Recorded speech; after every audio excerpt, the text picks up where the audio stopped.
All right, I think we're all here. So it is 5:38. I am going to call the meeting to order. Brenda, could you take roll for us, please? Jeff Kimbrough, Present? Terrell Gamble, Marcus Crawley, Present. Andrea Dawson, Present. Benjamin Scott, Here. Cole Sexton.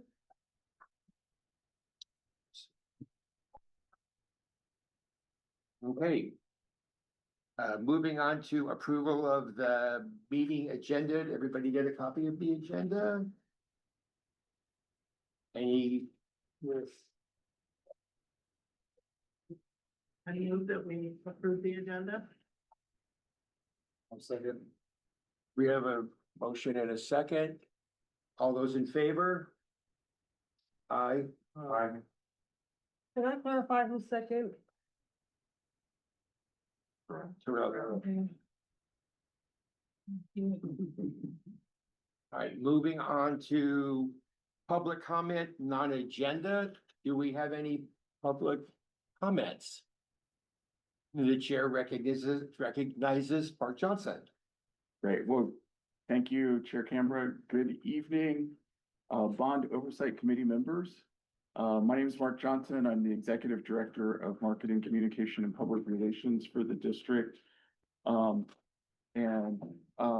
just wanted to make a few comments tonight, particularly because this is the last meeting for Marcus Crawley and Andrea Dawson. And I wanted to express gratitude to you both on behalf of the district, but also on behalf of me personally. I started at Peralta in July of 2019, and you all joined this committee in September of 2019. So I feel like I've grown up with you guys. It was a kind of a challenging time for Peralta. Several months after 2019, we had the pandemic. We learned about having these meetings remotely. We saw a lot of really exciting things happening on the bond program side. So with the hiring of AECom as a bond program management firm, and a lot of exciting building projects that really kind of spun up shortly after the pandemic made it available for people to work. So you all have seen a lot. Really, really appreciate you.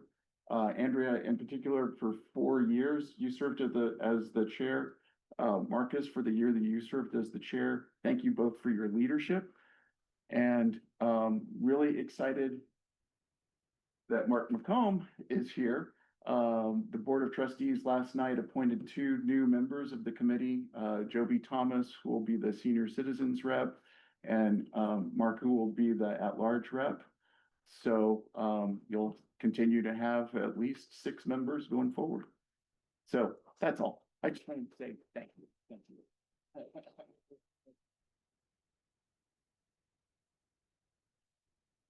So just keep in mind what he said, because you're going to hear it again from me at the end. I'm not quite verbatim, but very close.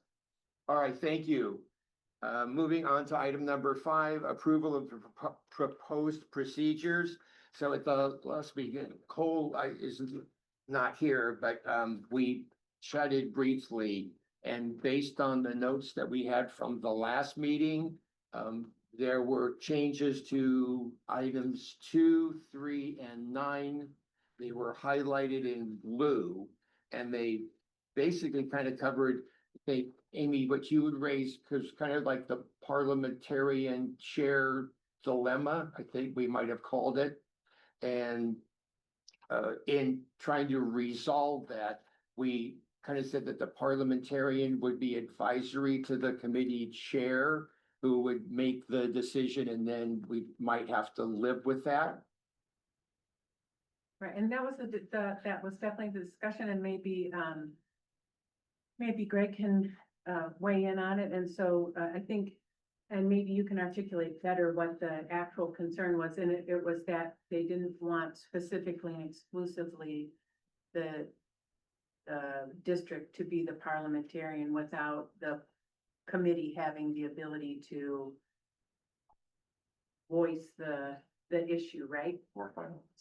Right, Yeah, it's final decision. right. Yeah. And so the guidance from was added, the word guidance was added to sort of clear that up I mean, or help it. yeah, so the parliamentarian is, they can give advice, but they're not a, you know.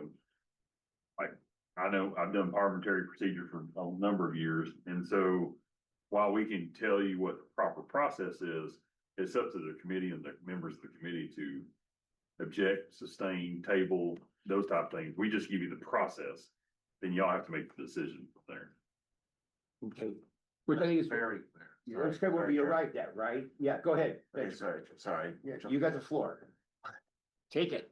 Well, I had it, now I'm giving it back. Yeah. Sorry. No, that's, sorry, that was very succinct. Yeah. So thank you, sorry.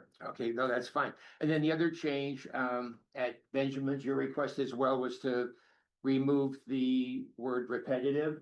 I believe that you said you were comfortable with saying it as many times as necessary till it's sunk in. To a certain extent. I call it being pleasantly persistent. Yeah, okay, That's good. great, I will accept pleasantly persistent then. So those were the two changes that were made. So if there's any other comments, additions, Well, I have a comment. Marcus, you have the floor. Thank you. When I read it, I wondered, what is the purpose of this document? Seems to me that it's trying to add more to the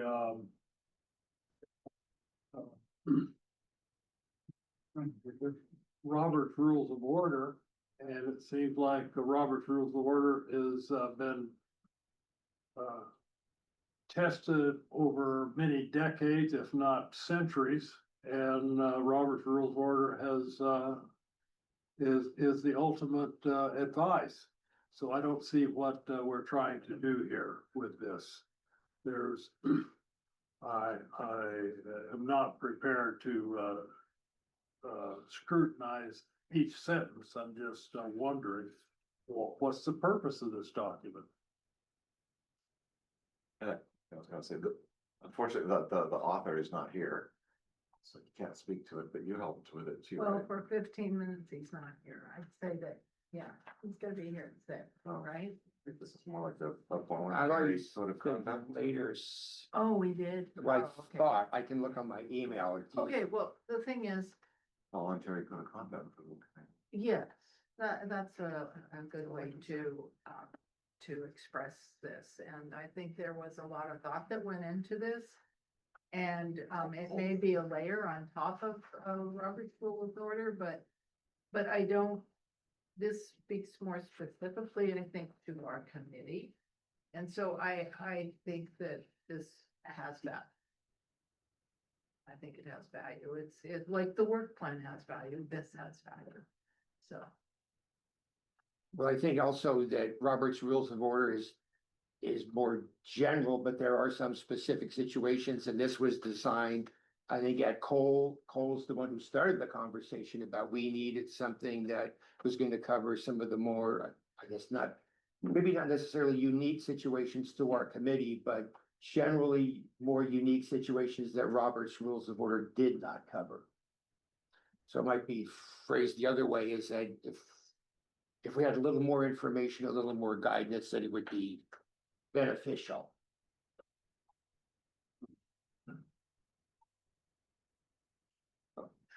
Okay, Okay, well, I recognize I suppose I still have the floor.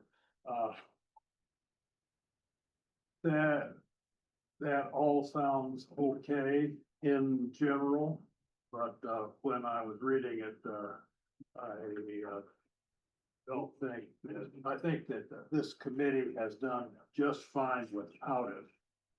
And I don't see the need for it, but that'll come up in the vote.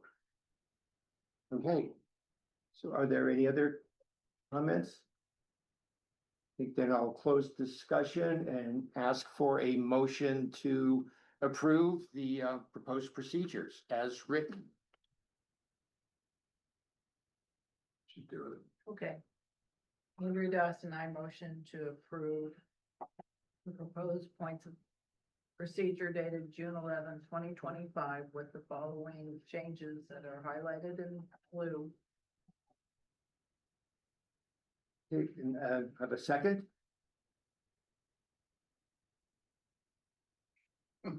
Second. I'm assuming you were here, Second. right? Yes. Right. All right, so then we should probably do a roll call vote then, because we may not all be unanimous. Okay. Jeff Camber, Yes, Carol Gamble, Abstain. Marcus Crowley, No, Andrea Dawson, Yes. Benjamin Scott, Yes. Cole Sexton. So. Now a point of procedure question. So. Can we table this, because there could be. Jeff. He's the chair. All right, you want to table the oh, vote? hang on, go ahead, Can I let her finish, go can I ahead, let her ask- finish. Yeah, so, so the author can be here and, we continue the conversation after he gets in. So I think we have voted, and I don't know that we can bring it back, but there is I something think called you- reconsideration. There is. I'm gonna go back to our parliamentarian for some guidance. So you have a motion and a second, it's been approved, it's been passed, 3-1 with one abstention. At least that's my count in my head. And then, so you can have an information item if you want more information around the item, but you have passed the item. Now, you'd have to do another vote for a motion for reconsideration, to take that vote off the table to do the vote again when he arrives. Can I ask you something though, because we are a committee of 6 right now, so 3 is not. No, it's a majority of who's here. It's Oh, only, it's the majority of members present. okay, Cole's absent, based on the roster. Oh, okay. As long as we have a quorum. As long as you have a. oh, we're, Okay. it's only, It's the. only the people it's the sitting people here. sitting that You're represent right, the vote. yeah, you're right, yeah, so it passed, So the motion has passed. okay, sorry. It's okay. Thank you for that mathematical calculation. Yeah, thank you. All right, moving on to item number 6, I'm gonna turn the floor over to Amy Marshall for her presentation. Mine was just really a quick overview of the current bond projects and some of the summer work that's gonna do. Preview of things to come, right? So, exactly, and we're very excited because a lot of things are moving and things will look a lot different this time next year. So at Laney, the central utilities plant work continues to happen. They finished with the first phase of this, and as you drive by, you'll see less of the utility plant fencing and new fence up for the Laney Library LRC project, which is going to start construction. So that's long awaited, and we're very excited for that to be coming along. The other projects that will be starting this summer is the Laney Theater modernization. That project went out to bid. We expect that will be awarded at the August 26th board meeting. And so that will get started. We are currently working on a student center modernization. And so that project is currently in at DSA. We expect that to come out in about another month. It's about 85% through the process right now. So we expect that to be coming through. We're right in the process of modernizing our cosmetology department. So that program is a pretty robust program and it's long overdue for an update. So any of the community members who go in there for service will be very pleased with the new, bright, beautiful space that will be ready for the fall semester. And then we'll also be updating our chemistry and biology departments in the upper section of our building A. Again, long overdue for some updates with their workbenches and other just regular floor paint, those types of things. At the Berkeley City College, the construction continues on our Milvia building, and that we expect to be finished it by early 2026, so that's, moving right along. And then we had our programs over in an annex, department. That building has been closed, and we are adding the spaces for those folks back into the main Center Street building. And we'll be doing some painting and updating of that area as well. And then at the Merritt campus, we are continuing with the Child Care Development Center. And with that, there's also an electrical or utility project, which is for the substation to basically support that. That work is ongoing.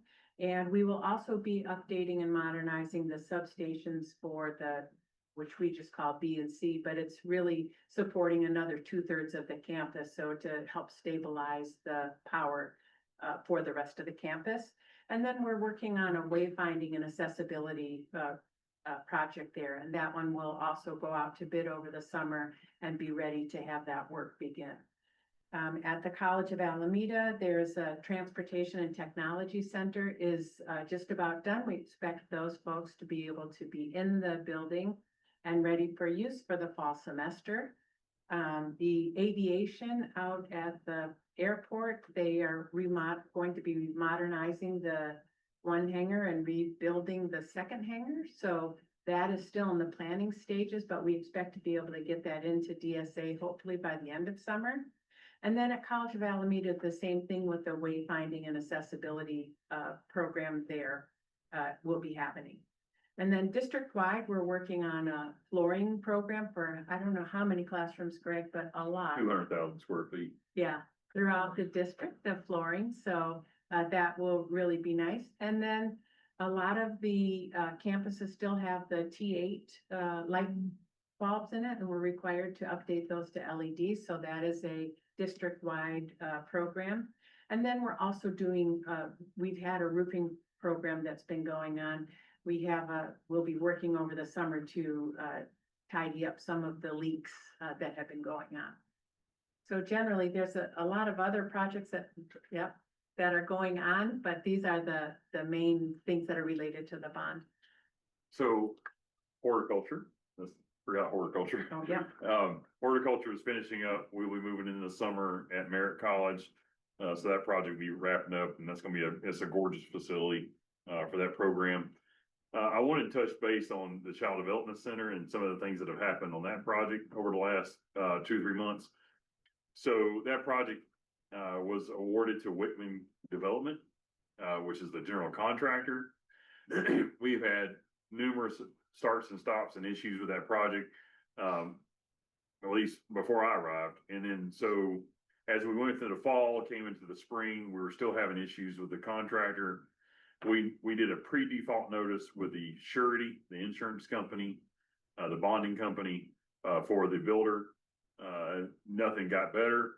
We issued a termination notice to the general contractor, giving an update. We're 1.5 years behind on that project. The building's only about 50% finished, 55% finished. And so we issued a notice of termination. The board adopted that resolution to terminate that project, general contractor. Last night, the board entertained a takeover agreement with a surety, where the surety takes over the project and keeps the builder in name only because sureties don't have general contractor licenses. But the Hartford will act as attorney in fact. And so Hartford is the insurance carrier. So they will be assigning a construction manager to oversee the contractor on a day-to-day basis at their cost. And also they will recover all the costs that they have in the project from the builder, not from the district. And so that process will kick off probably in the next couple of weeks. And it'll be under a takeover agreement. Takeover agreements are a lot different than a general contractor's natural agreement. There's a lot more teeth in it. The surety at some point, if the builder becomes insolvent or doesn't do his work, the surety has the right to terminate the builder for calls at any time. And based on our contract with the company on the takeover agreement, the surety has 30 days to hire another company to take over the project. They don't get any more money. They're locked into the general contractor price that they agreed to when they bid the project. Now with that, because we're so late, materials have gone up a lot. Union fees and dues have gone up a lot over the last 2 years. So we're gonna run into some other issues with that project, but I want to give, this board a general update on the child care center. There's a lot of, nuances that go into all that, but, you know, we've got issues with subcontractors not being paid, even though the contractor was paid. So there's a lot of animosity around this project that we're trying to manage. But that project, we should have a takeover agreement, finalized and negotiated by this week. And then, we will start the process of having onboarding with subcontractors, making sure because they have a right to go after the Hartford for monies they are owed. Now that the Hartford has taken over, the subcontractors can go to the Hartford and get their money directly. All the money will not be paid to the general contractor. It will be paid to this insurance company. They will pay the subcontractors. So as I said, they're only in name only. That's it. They will not have any administrator rights. They will not be performing any work. Only the subcontractors can do work, and they're just there for the license. And so, and then they will have a third party come in and manage them on a day-to-day basis so that we can get this project finished. That being said, if it doesn't work out for whatever, we still maintain the right to terminate the surety and the takeover agreement. If it comes to that, I can just tell you though, in 25 years, I've never terminated a contractor halfway through a project. Usually you can find remedies. And I just ran out of remedies. So we had to pull the trigger and institute the performance bond in the contract. And that's what it's there for, to protect the district. So I just want to give you an update on that project. That's the child at Merritt or one now? Child care center at Merritt. The one that's been sitting about the same way it's sitting now since last summer. So. Any questions? Yes. So I just have a comment and an overall question. So thank you very much for the overall presentation. But what would it take to expand this just a little bit? And what I mean by that, so if at Central Utility Plant, if you said it's in construction, give the amount, construction contract amount. And then it's in construction and it's at 50%, whatever, you know, some sort of, so we have a sense of where it is in the process and that, so like quarterly, you do that to this committee. Yeah. So just expand this We are. report. Oh, sure. Yeah. It's in BMA. Yeah, oh, yeah. So, just let me So then- intervene. then I asked Amy to give us the preview only. Okay, Because I didn't know how long this other stuff was going to take. sure. And that we would be coming, she'd be coming back with the big giant 15-page spreadsheet that's all color coded and lets Yeah. us know where we are. So this was, because the other part of it was gonna mention is that since all this construction is going on, it's a great opportunity if we would like to schedule a time to see any of it. Right, so I just think, you know, you could say you have time certain 15 minutes to discuss this or even look at it, but if we just have that overview, the other thing is. It's most of this there's more in the Bill Peralta website that on the sheet, since it's gonna be part of the record, that it just sends you to other places to find information if you are a person that's interested in seeing more information. Oh, sure. So those would be my comments about Absolutely. this, and it's great, I know you know all this, and I really appreciate it, but me who likes to know more. Yeah, no. Yeah, Yeah. so, yeah, So our platform that we're in right now, that we're closing the year out, starting a new year. We call our BMET tool, but it's our bond management executive tool that we've been programming all year. That will be standing up in earnest for the new fiscal year. But we will have 3 or 4 public facing reports that download every night. That'll be forward facing to the public. It'll have, you know, your infographics on it, all your projects will be listed on it, where the projects are current to date, if they're on schedule or off schedule. So they have little check marks around schedule, budget, scope, and so it does like little red, green, yellow check marks. And so it gives you the description of the project, it ties back to the bond language. The bond is tied to it, so if you were to click on the hyperlink, it takes you to the bond language where it's actually cross-checked. terrific. So all that because that company, the company we're using for that is our compliance company we hired last year, or I should say this year. So that way they can keep us in compliance. They kind of straddle between the bond company and us. They sit in between because they understand both sides. Mhm. And so that information will be much more fruitful. So we're not doing anything manually. It's something, and then every quarter, the board will get a full packet of all the detail of all those items that are in those reports. You always stay about a quarter in arrears, just because of reporting deadlines, or a month in arrears for this board. But that'd be something we can easily do. We just basically print the screens. We have a report matrix we already set up. So if you want the reports changed, we have the ability, administrator rights to change and twist the reports around. So it gets the, you want more graphs, that kind of thing. We can add all that. And so it allows us to basically make a setup for the board. So we just click a link, it prints it out for us. That way it saves us a ton of time on our part. So that's what we've been working on all spring semester, is setting that software up. Fantastic. Yeah, I remember you saying you were gonna implement that software, so yeah. So, but thank you very much for this. So I have a question back on the daycare center. So you talked about Childcare center. the childcare center cost overruns and because of this delay. So where does all of that extra cost? So it's all part of our claim. So we call it, pay and chase.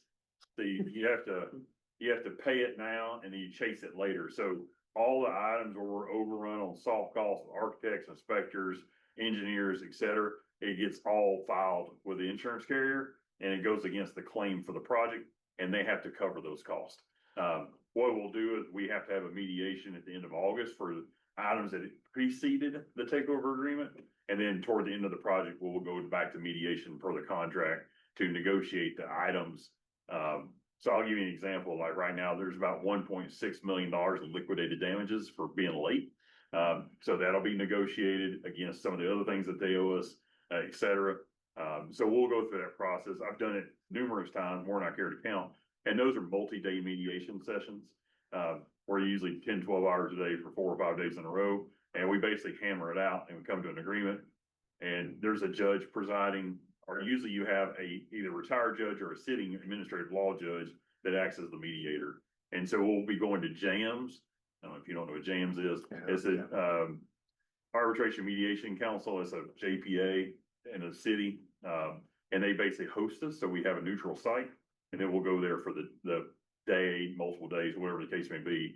So we can hammer out all the details, and the mediator will have both sides, and then we'll have, financial folks, and we'll bring all our stuff with us. So, well, I think we have a pretty good case, especially, going forward, and especially all the costs. But right now the project's about $3 million over, in cost. And so that's where the question becomes for the Hartford, is whether or not they can recover some of those things back from the general contractor and whether or not they continue, because some of those things are recoverable from the general contractor on a dollar for dollar basis. Because the insurance company only carries up to a certain number figure. And then after that, they go back to the general contractor to remediate that cost back to the carrier. And so at some point, some companies just can't float that kind of money. And who pays for the mediation? It's joint, it's 50/50. It's 50/50. You know, we split it and it makes the best sense. It's cheaper than arbitration and it's a whole lot cheaper than litigation. Yeah. And And it's and still so, expensive. yeah, so it also keeps us from having to do discovery, doing depositions, et cetera, which we don't want to get into. If we go down that road at some point, which I want to prevent, but we'll be dragging in other parties that were part of the project, vis-a-vis the construction manager, the program manager, some of the other firms, and we'll be dragging all their insurance in with it. So it'll be a multi-pronged litigation case. But I will just tell you, my last district I came from, we had a project a little different but similar. And that case went on I was there 11 years and it went on for 9 years at 11. And so it finally got to the California Supreme Court, and that's where it's finally decided. And actually it's a precedent setting case. The district won, but we paid dearly for it. But we stood on principle when it comes to that case. Because they built the building in the wrong spot. And so kind of hard to undo that. So, Wow. anyway, So And we're nobody- trying to prevent everything to get, and we have and I would just say the district has a pretty good team of attorneys that are helping us. Hush Blackwell. So we have an attorney here in California as our sole counsel, but then we have construction defect attorneys out of Milwaukee and Austin, Texas, out of the same firm that specialize just in construction. And so they're helping us with, and they have 20, 30 years experience doing this when it comes to takeover agreements and dealing with surety bonds. So I think we're in pretty good hands. So I think we're gonna get I think we're gonna see a lot of work happen over the next 6 months that has not happened in the last year and a half, so. Wow. Sorry you're having to go through that. That's all right. As long as it gets done. Okay. All right, and well, Amy will be coming back to us at one of our next meetings with in-depth, multi-page, multicolored spreadsheet with nice pictures. And in the meantime, I'm gonna chat with her about setting up some times if any of us would like to go see projects. Yeah, and we can also do that as part of this meeting. We can meet at the campus.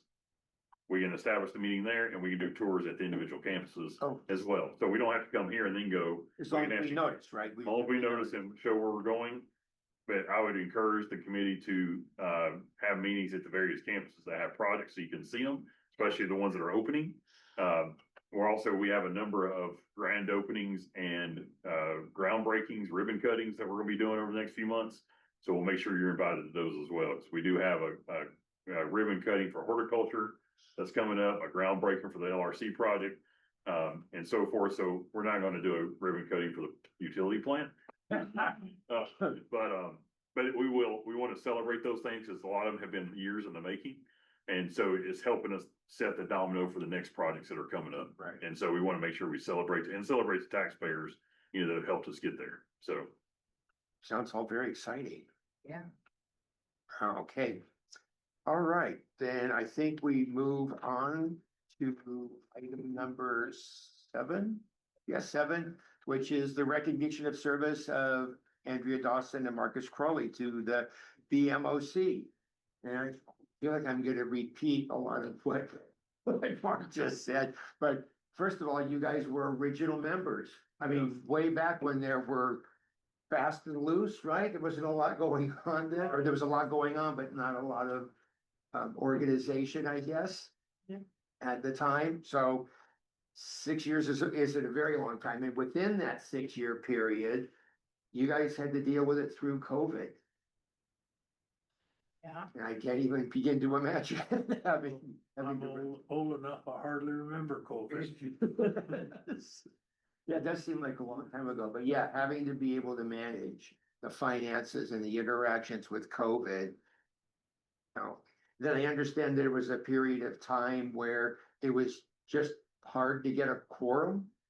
That there were periods of time that the committee couldn't do anything simply because there was no quorum. That's right. Yeah, about the third year in, well, the first year of COVID, it was really hard.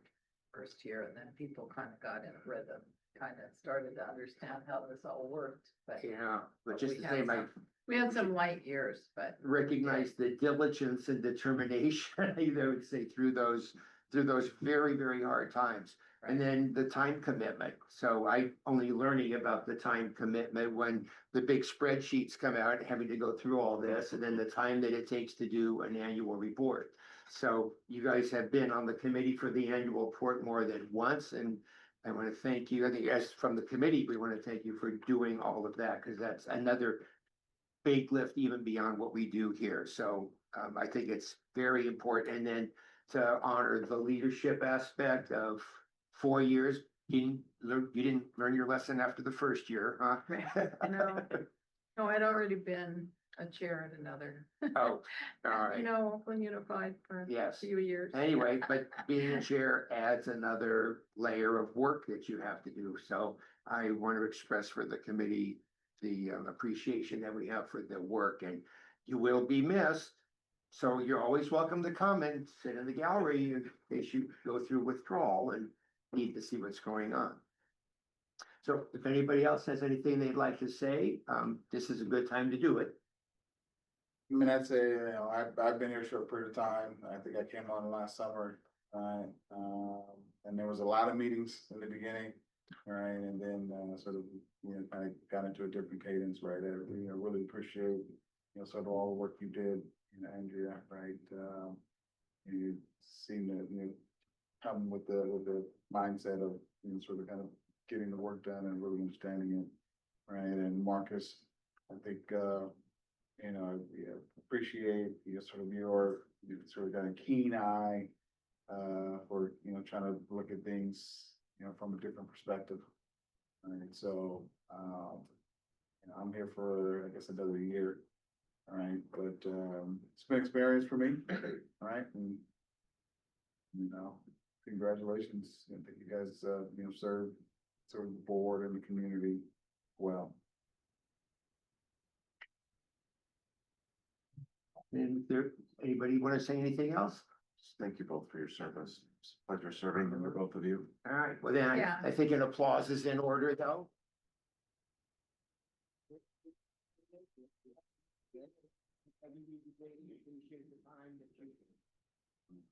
Can I say one more thing? You, Yeah, so I just want to say, I think, being on the bond oversight committee and the way that the regulation is structured for bond oversight committees is a very difficult situation sometimes, particularly in a district that, I'm not talking about parole today as the district, I'm just saying in any district in the state of California, if the bond money is not being, we're not being transparent about it and doing the right reporting, because from a taxpayer's perspective, even though our charge by law regulation is we're looking in arrears. And so we are saying at the end of a fiscal year, if they were in compliance. Right. Well, when you get close up to wanting to go out for a new bond, you want your bond oversight committee on board and really having a really good understanding of what's gone on in a district. And so even though we're hindsight and approval, we want to be forward thinking in our ask of what we want from the district. And so I think I learned that 14 years ago when I really dug into it at Oakland Unified, where they didn't pass a bond. And I said, folks, this is because the taxpayers, and you didn't have advocates on your CBOC wanting to pass a bond. And so this committee really is a very important committee. And I hope it continues to foster, and I can see that it's totally headed in the right direction with district leadership and your new committee members, and Jeff, you're a very good chair. And so I think there's a real commitment now to be cohesive and understand what the charge of this committee is. So thank you for letting me say that. Yeah. excellent. Okay, I think then with that, I see that the celebratory table is about ready and waiting for us. So without any further ado, I'm going to at 6:15 adjourn this meeting. And then I believe we invite everybody over there for the celebratory sparkle. Sparkle. Celebratory sparkle. That is a recording. Thanks very much. Yeah, thanks. Oh, yeah. They're a party every meeting? No.